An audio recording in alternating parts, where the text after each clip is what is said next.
Today I'm here in Sayulita and we're going to give a little try out to do a little Tableau video. I'm going to pull some just simple metrics from YouTube. I don't have a lot of views on this channel, but this is more for the students that I teach and kind of giving a more advanced way to deliver that with the excellent product of YouTube and your ability to cast it to screens and do automatic closed captioning for those of you that that's helpful for. It is so awesome that they can do that with AI and everything like that. Although you can upload your own text to correct it, because a lot of things sound differently than they are written. So there's that option as well as doing other languages and stuff like that. But anyway, that's why I'm on YouTube. And I don't expect this to go viral and get a podcast out of this like some of the other awesome people in this area, like Miss Excel on TikTok and a lot of those others. There's some great tips out there. But we're just going to do something super simple today. I pulled the analytics for the channel a couple weeks ago, and I am not on Wi-Fi out here. Wish I was, but instead we are on the beach trying to pull this off. And yeah, let's get started. Let me get a little... I think I hit the microphone. Sorry about that. Okay, so we have our data source from YouTube. You have a CSV file you can download from your account. There are two.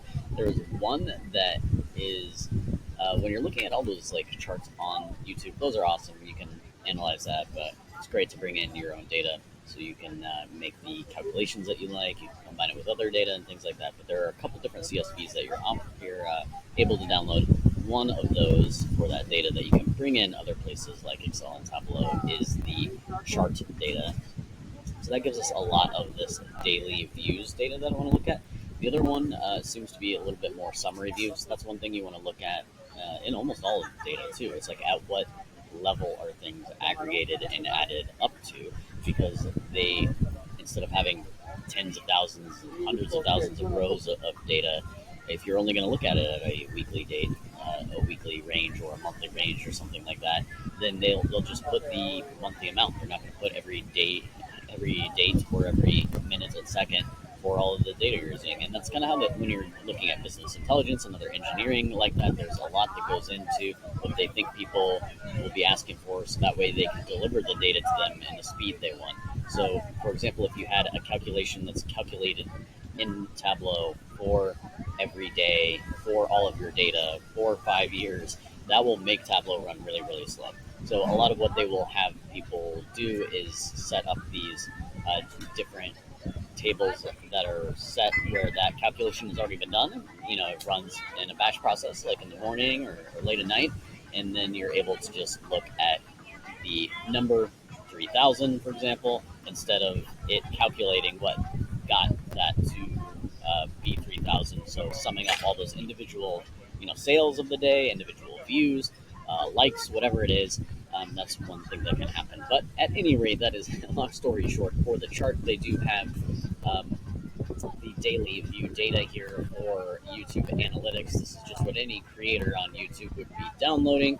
And I can bring in date here. It's set to date to year. Notice there are two sections here. There's just this one, and there's this one here as well. And you can see a little bit of a difference. It's just the piece of it there, and it can bring in, instead of just quarter two 2015, the whole thing's there together. So I'm going to use that second version for month, pull in May 2015, and we don't have anything grabbed yet, so nothing will show up. And I can bring in views in general, and that's the sum of the views, and that's okay. I can move my head over there so you can see the screen. And so I started the channel just a few years ago, but was busy using the normal educational tools to create videos, and really waited a little bit to try to use it more around 2020. Obviously, some stuff happened then, and then it really kicked off in last year, and I made a lot more videos as well. Obviously not a massive amount of views, so that's neither here nor there. I'm just trying to show you how to use the tools. That's what this is about. We don't need to get Insta famous or YouTube famous here. I'm a YouTuber. There is one on this beach, but that is a different story. So we have the total views there. So you can do a few things. We have the video title. So remember, there is a difference between like an ID and a text description. So like the video here, I could drop on color and it's going to be these weird unique identifiers. So just like your student ID or social security number, that would be what you would see there. But that's good for behind the scenes. But if I'm presenting that kind of thing, that's no good. We want something that's actual human sounding language, and I can drop that into color. So that doesn't look super hot because it's all jammed together. What you could do is a few things. You could take maybe I'm talking about e-commerce, and I can take the other ones, highlight them. Shift key is what I was doing to get multiple, and I can group those together.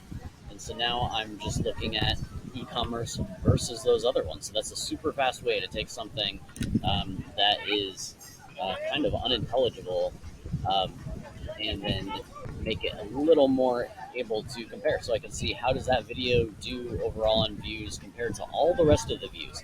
So this is a sum too. This is not average. So you can think about both are useful in this case. Um, where are all the people comparatively looking at these videos? And it looks like e-commerce has a substantial chunk comparatively. Now, if we change it to average, we can see on an average of video versus e-commerce, it's going to be a lot closer, obviously. But still, e-commerce on average, fares pretty well. So that is two different views that are totally valid, and depending on the discussion you're having and how you're thinking, you may show one or the other or both. Certainly, in like a presentation where you're doing a deep dive on what kind of data, so that's awesome. So you could, of course, right-click on that, duplicate it, and maybe we undo that grouping, or actually we can, instead of the group, drop the title back in onto color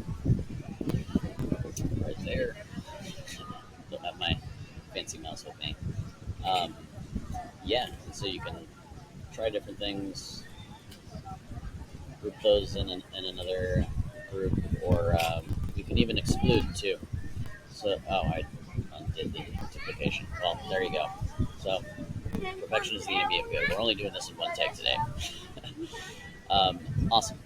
So other things you can do, for example, are maybe one of these is a private video that wasn't really related to the public, which it was for the class. I did not publish that one. I ended up posting something similar to that on A/B testing just this week, but this was one where we're just talking about it internally with our class, and so I can exclude that from the list if I want, so I can just focus down on the others.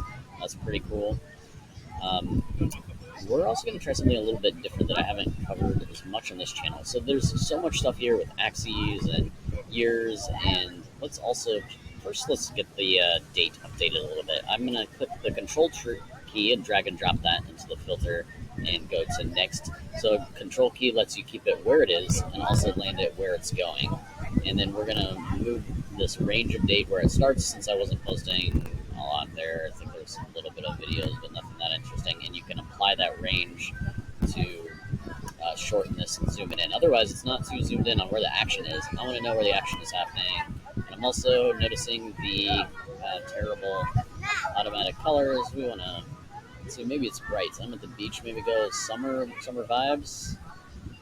Click apply. Except for it's getting some too close together, so I'm going to manually change view there and see if we can get a little bit vibier balance. And of course, you can change the marks tab to whatever you'd like, to even shapes, and change that to, I wish there was a sun. There's stars. That's not too bad. So those are the views of those. I mean, line chart is pretty good for this kind of scenario. We're looking for a trend over time for that video. Bar chart might also be all right here. And you can see on this stacked bar, like, of the views of that particular month, what are they composed of? Is it that e-commerce one again? Is it that time of the semester? And you can see what else might be coming up next in the semester as well. So those are the average views. I think we need some more views on that. Hopefully that's a watch party. Just double checking if everyone's watching the views. Or there's also a Canvas version of that wasn't on YouTube. So I'm hoping those are what is happening there in the views. There should be a lot more there. But that's also average for that month. But that looks pretty good. I actually really like that view. Like I said, you can also do the line chart. So let me change it back to a line and try something that's a little bit more minimalist than we're used to. Since that's all overlapping, one thing we can do is take that video title, drop it before views, and you have what is almost a sparkline. You'll see this in Excel or some other presentations. So, for example, like they're all similar right now, 0 to 4 views on that, spaced out over the year, since it's kind of spaced out over those months. It's not as big in numbers, but that's fine. So I actually don't need to know this column. So I can right click on that or command click on a Mac and click show header. I don't need to know that. Sometimes you absolutely need to know the numbers and you want to show the scale of everything, especially if they're really different. Like if one of these took off, went viral, and was 1 million, then yeah, maybe I want to know that that's a million and the others aren't. And so you could see a big spike in the others, and it was 2 to 4, and the other one was 2 to 4 million. So you got to be careful with how you present data. There's a great book on that, like How to Lie with Statistics. Um, there's another one called the word that I will edit out, but BS by a University of Washington professor, and they really go into deep ways on how people manipulate that. And so it's really important to think of your audience and what they are viewing and what that shows for them. These are all 0 to 4, so you can say that okay, we just want to know the general trend. I don't need to see the axes numbers. That's great. If you want to, what you could do is just clean that a little bit up since we know those are dates and that's obvious. Like if we were going to talk about the e-commerce assignment like I just was, we can say mark label always show. Instead of using that label tab in the middle on the mark screen like over here, you can just individually click that and always show. And so there you go. You got 3.07 there. Of course, you can also right click on one of these and click annotate, and that mark point or area, maybe annotate that label, and then of course adjust these. So month of date does not sound like a human. That sounds like a robot from Futurama or something. And you can put even human language around that. So the great part's the variables there, but you could say even on that month, uh, the video received average views. So you can have that, and then of course you can adjust the formatting. Definitely move it away from that box and get it into a color that matches your color scheme by right-clicking and command-clicking and doing that, and then changing the border. Maybe it needs a border, maybe it doesn't, depending on your design aesthetic, and then adding rounded corners and stuff like that. So that can make it look a lot better, but don't go too crazy with annotations on one page. So you're going to end up duplicating these and creating story points, which is that third button there on the lower left in Tableau, and you'll just make multiple versions of this graph as you tell the story and walk through the steps, and then you would just have 1 or 2 annotations max per page, and then like maybe a version without them at all. So that'll really make it nice. So this is what I call like a sparkline. So I'm going to call it that. Don't call this that when you're creating a presentation. That's kind of like an internal name for it. That's just the type of graph. You would instead call this like um, metrics YouTube used by videos. So that's kind of the structure of how you would title that. This for video title, I actually think is pretty good to leave here, unless I put more in the description up there. Normally, I do like to right-click on that title and hide the field labels for rows, and then it's cleaner.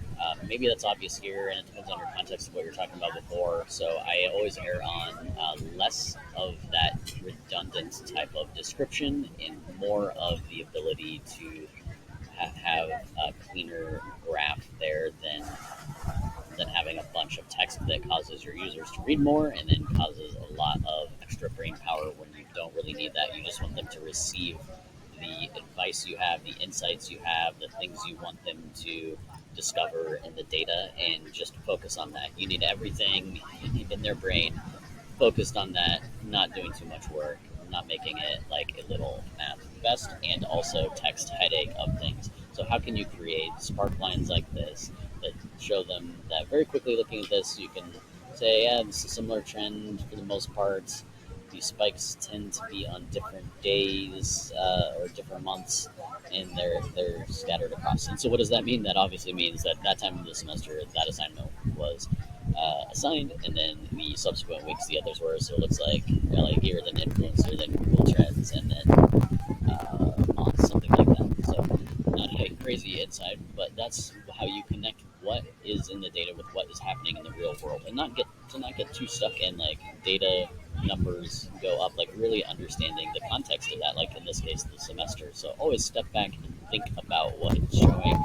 Everyone kind of rushes to get a little bit too in the weeds of the numbers, and this helps quite a bit. So yeah, this is YouTube data. We'll cover quite a bit more of it later, but this is just a start. So adios from the beach, and I will see you next time.